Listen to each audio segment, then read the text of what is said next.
tunajaribu kupanua Malindi. Mariakani inaendelea, wale mnatoka Mariakani mnaona Bamba inaendelea. Kesho nitakuwa Bamba tena na Safaricom nikianzisha maternity. Huo ni upande wa afya. Upande wa maji tunajizatiti, lakini tuko na shida bado kwamba maji tunayohitaji tunapata 65% ama 60% yale maji tunapata kutoka Baricho. Kwa hivyo tunatumai serikali ya kitaifa na Coastal itapata ule mradi wa Baricho Phase 2 ili tuweze kuongeza maji zaidi. Sababu sisi tunaweka miundo msingi, lakini miundo msingi bila maji itakuwa haina faida. Kwa hivyo hapo tumesema pia tunajaribu kupiga hatua.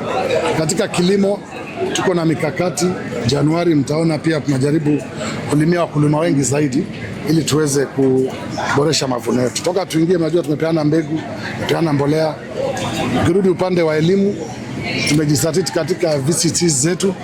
Tumeanza kupata vifaa kutoka kwa county na pia kwa wafadhili wenzetu. Tumeweza kuweka sahihi kwa watoto wadogo wa chekechea zaidi ya patakalishi 1700 kwa watoto wa shule za chekechea. Pia mnajua tunawalisha chakula kila siku, uji asubuhi. Vile vile tunajenga miundo misingi mipya upande wa professional training, upande wa unaitwaje hii ECDs, kununua vifaa. Ukija upande wa unaitwaje, upande wa ukusanyaji ushuru, hapo pia tumepiga hatua. Tumeongeza bidii katika hospitali zetu. Kama nilivyosema, Kilifi kwa kusanya pengine chini ya milioni 100. Sasa kwa sababu ile system mpya ya EMR, sasa tunakusanya zaidi ya milioni 500.